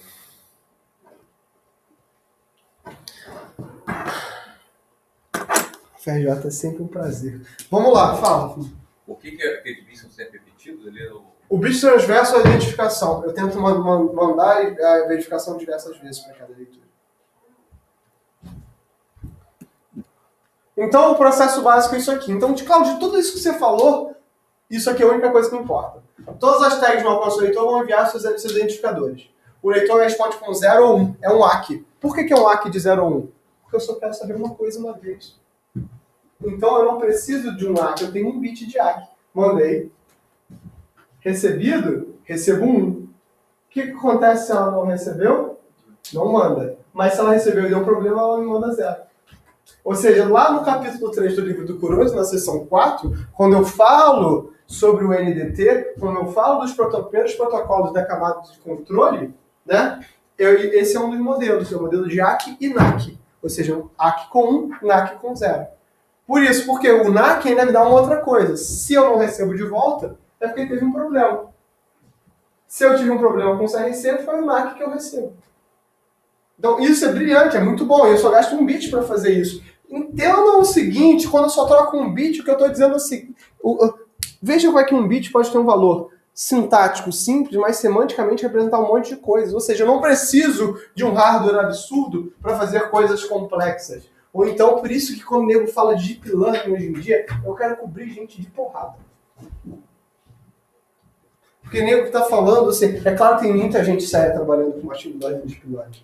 Gente fazendo coisa muito boa, e de verdade, para operações complexas, você precisa muito de poder de fogo. Mas para algumas operações que são processamento de sinal, onde você vai trabalhar com deep learning e machine learning, você não precisa de tanto hardware assim. Os modelos de classificação são melhores. Agora, você vai processar imagem, você vai processar vídeo, você vai processar a realidade virtual, tá sussa. Mas se você vai trabalhar com processamento de sinal acústico, que é um vetor, né? Tem muita gente que diz que machine learning é tudo é sinal, né? Isso é uma abstração meio complexa para o pessoal de computação. A gente olha para esse negócio e fala, tudo é sinal.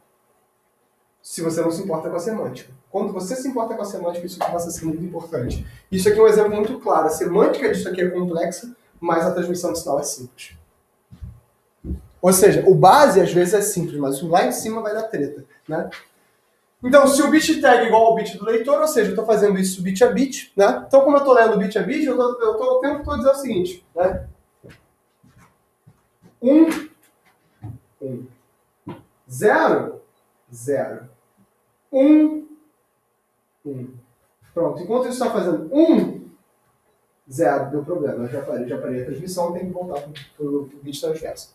Então, o leitor vai realizar buscas consecutivas até que todas as tags no alcance tenham sido lidas, ou seja, toda a responsabilidade é sempre do leitor. Por isso que ele é um dispositivo computacional mais complexo. E aí, os leitores, eu vou ter, mais uma vez, padrões pelos países. Claro, você não falou que era um padrão? Era, a gente só não concordou sobre isso, né? Tem uma piada que a gente fala muito aqui no NCE, que a gente não negociou com os russos. Nesse caso aqui, ninguém negociou com ninguém. Cada um faz um padrão TBD to be defined. Ou seja, a China também não sabe o que ela quer fazer, só que a China decidiu fazer tudo por QR Code. Você quer comprar um restaurante na China, você vai ler um QR Code, faz o pedido no próprio aplicativo via WeChat. Imagina o seguinte, é porque a gente brasileiro, a gente não sabe ganhar dinheiro, meu irmão. Assim, eu comprava no Sushirão. Sushirão era um negócio de sushi que era... Devia ter salmão contaminado, que era muito barato. Começou muito barato. Você com 50 reais você comia e morria, né? Hoje em dia não, agora já está razoável com todos os outros, né? Não na qualidade, mas no preço. E aí o Sushirão começa... O que eu mais gostava do Sushirão? eu pedia pelo Facebook. Eu não precisava de um aplicativo, eu não mandava pelo WhatsApp, não precisava de dar o meu telefone, eu pedia pelo perfil deles do Facebook e dizia, me entrega nesse endereço, e nego vinha.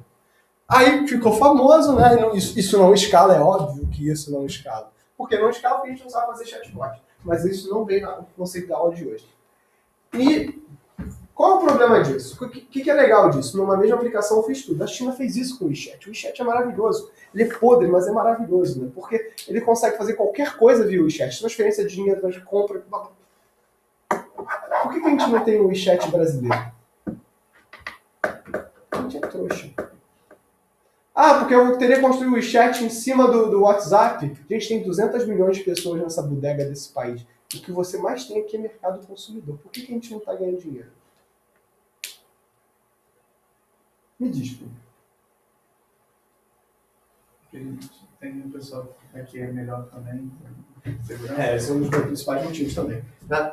Mas lá tem muita gente. E lá, tipo assim, economia de escala. Qualquer coisa dá muita treta. Aqui, qualquer coisa dá treta negativa, né? Qualquer coisa lá dá lucro pra caramba. E não faz diferença. Qualquer coisa tem 1 milhão de pessoas usando. Ah, espirrei, tem 1 milhão de usuários. Espirrei e deixei uma cidade inteira. Tem 1 bilhão de pessoas. Aqui não. Aqui qualquer coisa dá um problema muito sério em processo, né? Pra caramba. Então essas são coisas muito complicadas. Mas lá na China, tudo isso aqui está sendo feito, ao invés de RFID, por aplicativo. O que a Apple quer hoje fazer, e a Apple tomou a frente do Google, eu não acreditava. Quando a Apple lança o Apple Car, ela vai dizer o seguinte, deixa que eu resolvo para você. Agora, a Apple lançou pensando no mercado brasileiro? Não. Ter um iPhone aqui no Brasil é razoável? Em relação aos outros celulares Android? Não. Para o grande público? Num plano pós-pago aqui no Brasil, quantos tem plano pós-pago de verdade? Tem um plano controle. Controle não é pós-pago, gente. Qualquer plano de controle, se você paga um valor fixo por mês, não é mais pós-pago.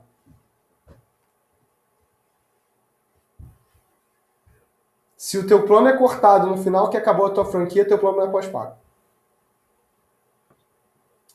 Quanto é um iPhone um plano pós-pago da AT&T, da Verizon ou de qualquer uma dessas outras americanas? 0.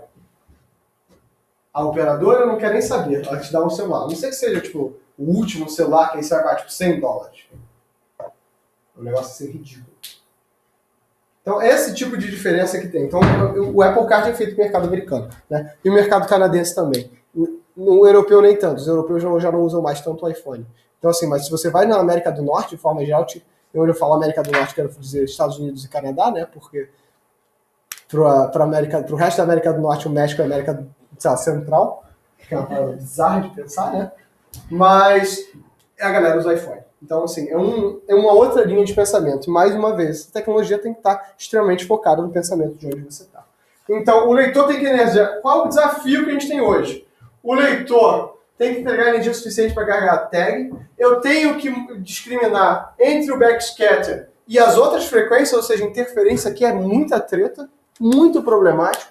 A diferença de magnitude de 70 decibéis entre sinais transmitidos e recebidos, Cláudio, isso é fácil. Não é. Não é se você quer fazer isso barato. Eu tenho interferência entre os próprios leitores. Ou seja, imagina no supermercado, aquela avó na tua frente. A mulher tá lá com a droga do carrinho há 6 minutos na frente do negócio que você quer passar. Vai ter gente pegando e jogando o braço com um celular assim. Não tá no gibi. Grandes volumes de dados de tag, ou seja, a gente não sabe brincar com Big Data, né? Imagina o tipo assim, realiza a cena. Você quer ver o Armagedon? É aniversário em Guanabara usando esse negócio aqui. Que nego se joga, imagina nego jogando celular, assim, um negócio muito very crazy. Né? Tipo, nego brigando, não tá com o celular um dos amiguinhos. Vai ser um negócio desagradável. Quando eu tava no Japão, eu fiquei no hotel de cápsula. E, tipo assim, todo o controle da cápsula era feito por uma tag RFID no iPod. É bizarro. Funciona maravilhosamente bem. Agora, quando tem escala, É bizarro. Por isso também esse é um dos motivos de esse sistema de biohacking não funciona muito bem. Teu passaporte hoje em dia ele já é RFID. Esse é um dos motivos também por causa do span de tempo deles, porque a bateria do teu passaporte acaba.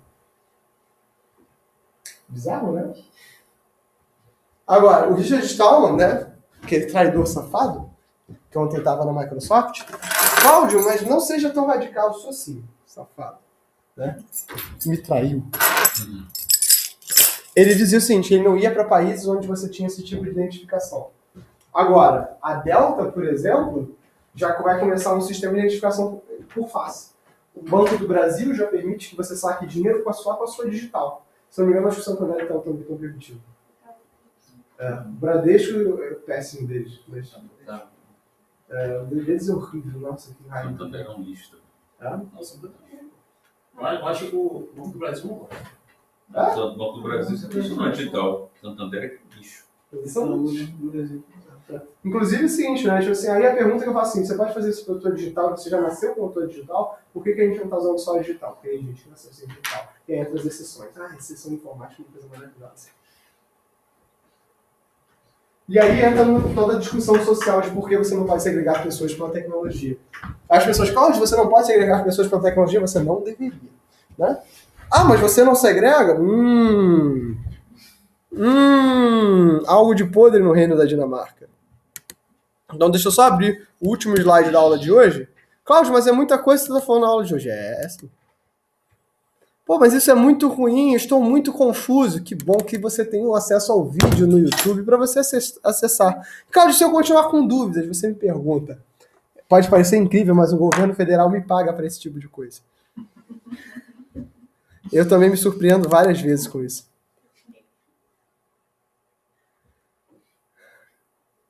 E é por essas e outras que a minha garganta vai pro saco, né? Porque eu começo a fazer essas palhaçadas em sala de aula, então... Queria ter uma bateria no passaporte. Não sabia. No teu cartão do Rio Card também, por isso que você tem que trocar de tempos em tempos. E olha, eles cobram R$10, né? Pam, pam, pam. São 7 passagens. Como é que é o negócio aí, meu irmão? A taxa agora são 7 passagens para trocar. Não, você tem que ter... Você recupera, tipo, consumação mínima, isso ou não? Ou te dão... Isso aí se você perder. Não, segunda via, não? Não, tô falando assim, quando o teu cartão parar de funcionar. Não, mas eu Não, agora vamos trocar todo. Não, eu troquei por tempo, eu tenho por anos, né, cara? Exatamente, o meu eu usei por anos e ele parou de funcionar. Aí tipo assim, eu queria trocar, aí entra mais uma vez o problema do sistema, eu quis trocar ele pelo site e não consegui. Aí eu tinha que ir numa loja, porque eu tenho saldo nele, eu tenho que ir numa loja. Pra eu ir numa loja eu gasto tanto quanto eu tenho de saldo. Não, você tá no metrô. Agora já tá trocando. Não, mas eu não recupero o saldo. Recupera. Agora recupera o saldo? Recupera. Então eu vou roubar sim. Agora, eu passei qualquer metrô, tem uma menininha com um negócio. Aí você vai correndo lá atrás dela, ela troca, recupera o saldo. É isso aí. É isso mesmo. Não. Tudo agora. Não, acho que eu vou... Então, assim, eu não vou falar de corpo hoje não, falo de corpo na aula que vem. E aí já começa o corpo, já falo de TSCH na aula que vem, e a gente já segue. Então eu vou... Isso aqui é uma possível pilha, ela é totalmente entregada, e olha só, assim, é aquela borra aqui, cross layer. Calma, o que é? A pilha do RFID, pilha de protocolos, é totalmente cross layer, integrada dentro do seu software. Mentira, ela é feita toda em hardware, isso aqui é só camada 1. Entuba essa aí. Quando foi a última vez que vocês fizeram programar um circuito? Nunca, né? Vamos lá. Então vamos... Tinha um negócio que eu fazia quando era bem VHDL. Quando foi a última vez que vocês programaram VHDL? Nossa, desencavou isso aí, cara. Desencavei? Não, as pessoas usam isso, rapazinho. A tese de doutorado da minha orientadora foi em VHDL. Nossa.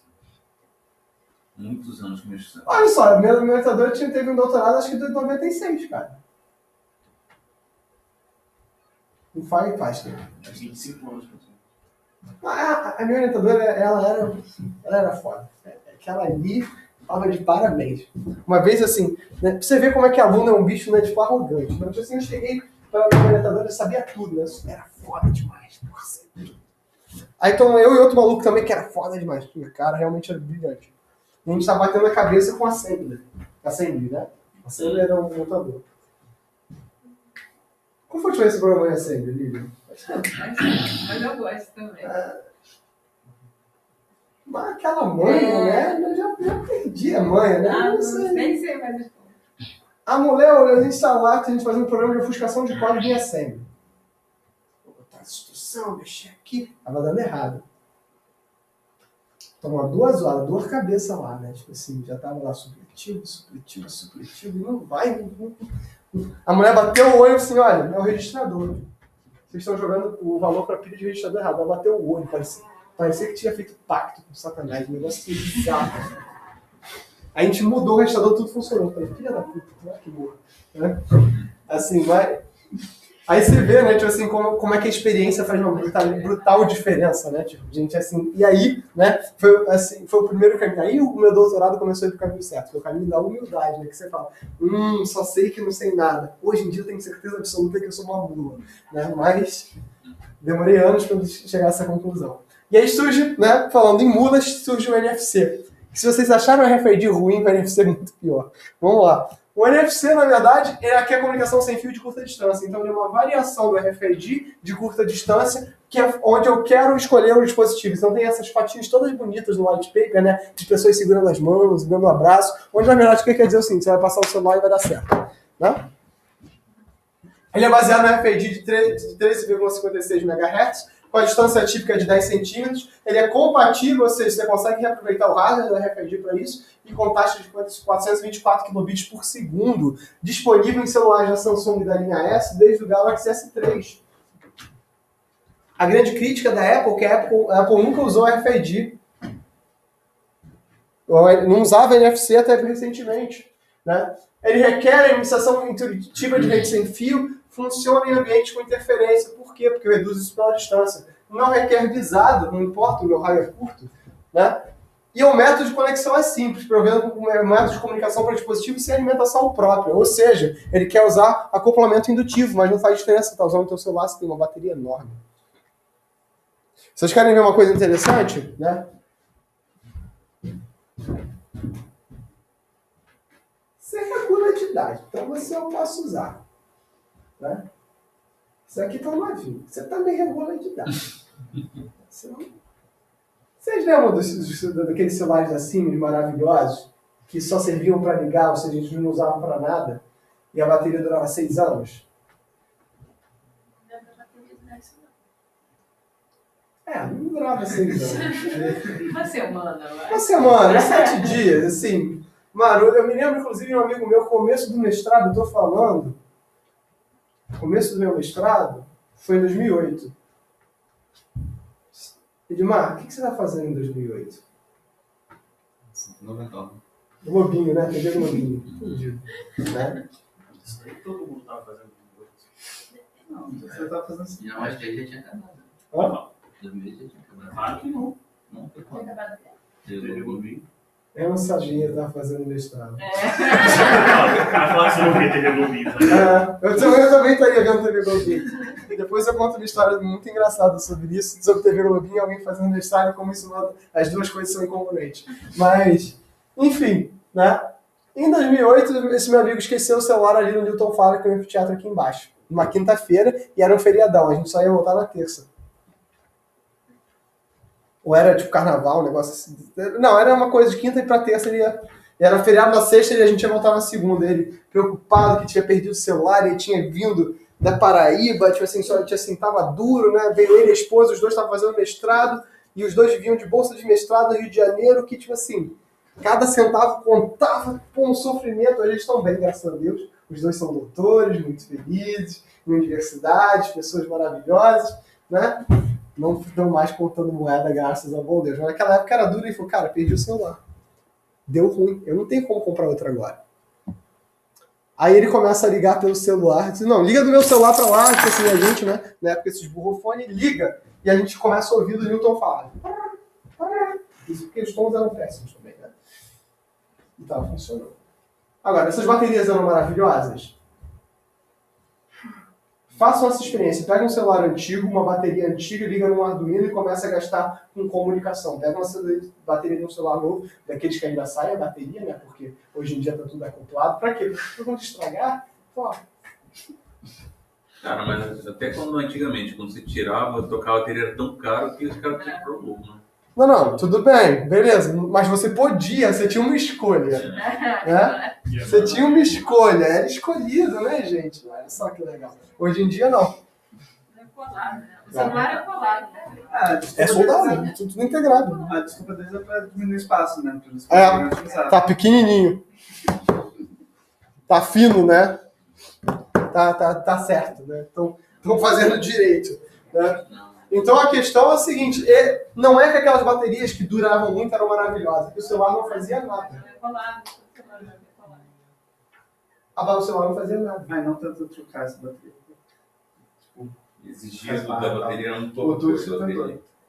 A trocar a bateria do notebook dele, aí ele soltou, perdeu toda a comunicação do teclado. Tem uma dificuldade nessa sim, você tem que tomar muito cuidado com trocar esse negócio. Por isso que não é qualquer uma pessoa que fazia. Né? Eu dei aula no Pedro II um tempo atrás. Assim, a instituição pública mais organizada que eu já frequentei era o Pedro II. Sim. Os professores criticavam, né? Porque, funcionário público critica o funcionário público. Mas, assim, foi de todas as instituições públicas que eu já passei por bastante. Foi a mais organizada que eu já passei. A gente tinha um curso técnico lá que era de montagem e manutenção de computadores, isso estou falando em 2014. Terminei o doutorado em 2014. E foi muito legal. Você termina as aulas dia 20 e 25 assumindo o Pedro II. Então, poxa, eu nem fiquei sem dinheiro. Quer dizer, fiquei, mas podia ter ficado mesmo sem dinheiro, mas a vida segue. E aí, a gente já falava naquele tempo, né? Que hoje em dia, se você falar em montagem e manutenção de computadores, é complicado se você não está falando em montagem e manutenção de tablet, de celular, se você fala em montagem e manutenção de desktop. Então, essa foi uma das críticas que a gente fazia ao governo federal naquela época sobre os cursos técnicos, principalmente para cursos de educação de jovens e adultos. Tá? Então, só retornando ao assunto, meu primeiro smartphone foi um Nokia S51, que ele tinha incríveis 2 processadores de 150 MHz. Hoje em dia, o meu celular, que é um Xiaomi de 6 núcleos, cada núcleo tem 1.4 GHz. O meu primeiro computador tinha 300 MHz e eu tive computador bem tarde. Então, gente, isso muda bizarramente como a gente entende o consumo de bateria. Então, essas baterias hoje em dia, isso aqui são canhões. Né? Isso aqui são canhões. Inclusive, o teu celular, hoje em dia, a maior parte dos celulares daqui para frente vão vir com adaptadores USB-C, que são os mesmos dos próximos notebooks. A Apple já só lança agora nos computadores com entradas USB-C. Para vocês terem noção do tamanho do problema, os iPads, principalmente a linha Pro, só está vindo com USB-C. Bizarro, né? Esquisito, né? Cláudio, por que você está falando disso? O que isso tem a ver com a aula? Ou você está só divagando para ver se gasta tempo de meio-dia para a gente ir embora? Poderia ser. Seria justo. Mas não é isso que eu estou querendo dizer. Eu estou querendo dizer o seguinte, né? Não importa se na prática isso aqui recebe alimentação ou não. Essas coisas já estão integradas no seu dispositivo. Foi a forma mais fácil de fazer. Se você tem um Fitbit, né, um smartwatch, não tem diferença nenhuma entre o smartwatch e o teu celular. Tem o formato. Quanto tempo dura a bateria do teu relógio? Um meio, 2. Quanto tempo dura a bateria do teu celular? Bom, do jeito que eu uso o celular ou se eu deixar ele stand-by? Se deixar ele stand-by, você não está usando, qual é a graça? Do jeito que eu uso do jeito que eu uso, deve durar umas 6 horas menos que isso. Nossa, o que você faz no teu celular? Cara, você jogo consome muito. Ah, tá, justo. Então... Eu deixo ligado, tipo, 24 horas. Ah, você deixa ela fazendo... Ah, muito bom. Bom saber. Né? Ele tá, inclusive, agora.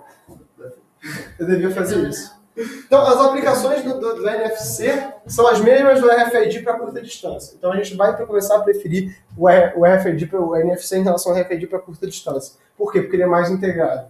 Então, ele é um padrão ISO. Ele não é um padrão I3E. Ele é um padrão ISO de interface e protocolo, comunicação baseada em canais 13.56 MHz. Cláudio, por que eu usaria isso aqui em função do RFID? Porque diferente do RFID eu consigo combinar com todo mundo que isso aqui seria dessa forma.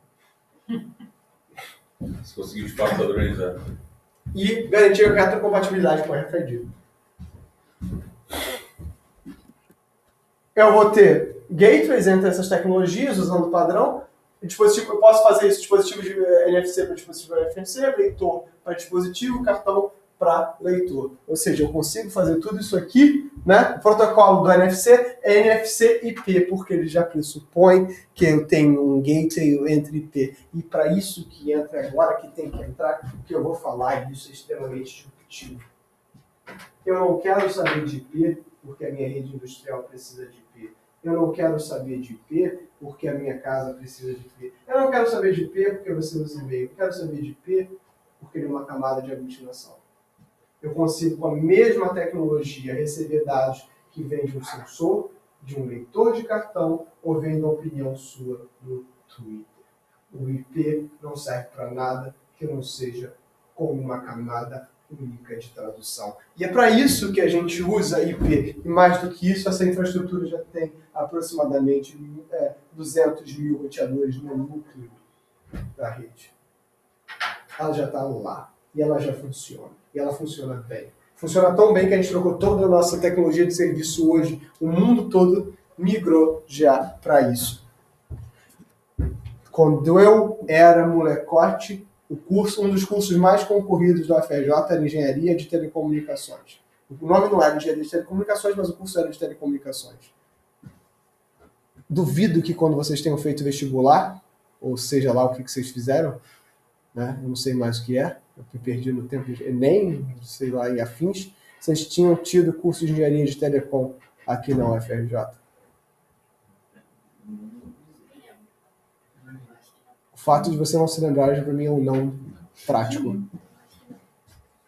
Ah, denunciar a idade.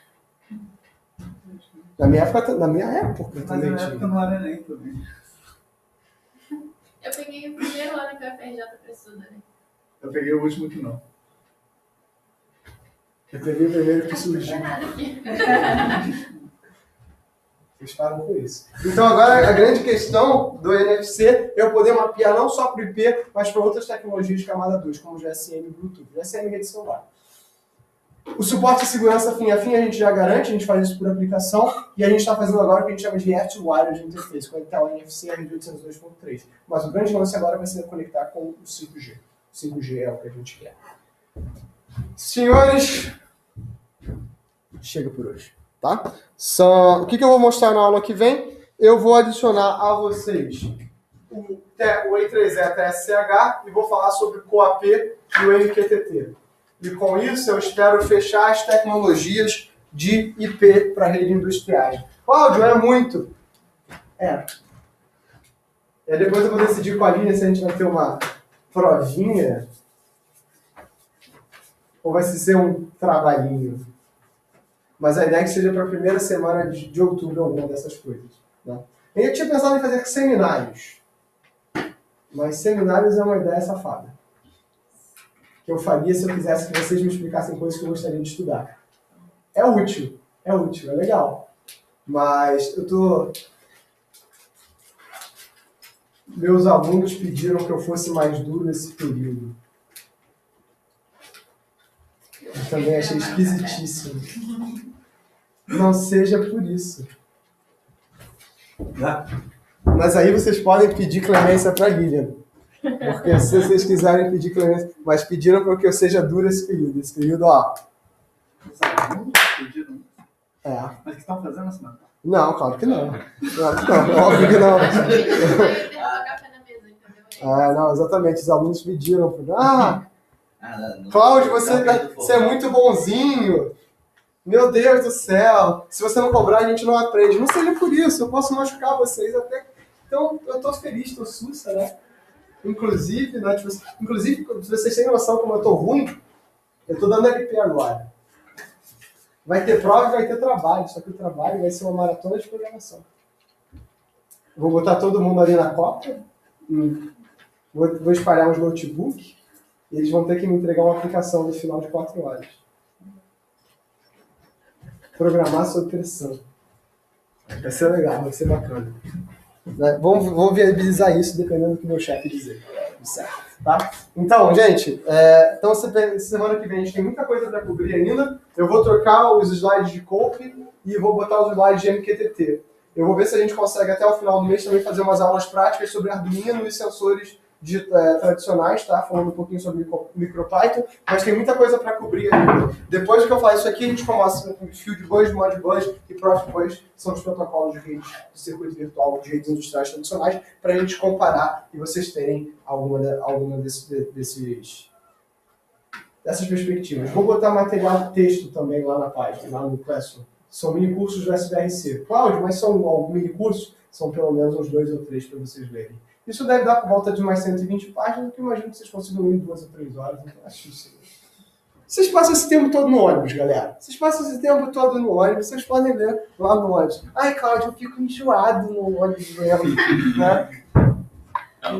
Você está na universidade errada. Aqui, o aluno da FRJ lendo na Avenida Brasil.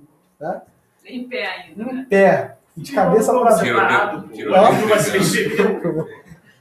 Tiroteio pegando. Que maneiro de tiroteio, cara. O aluno da FRJ tem medo de tiroteio. O aluno da FRJ tem medo de cálculo 3. Vamos lá. Senhores, chega, estão liberados. Tenham um bom final de semana para todos.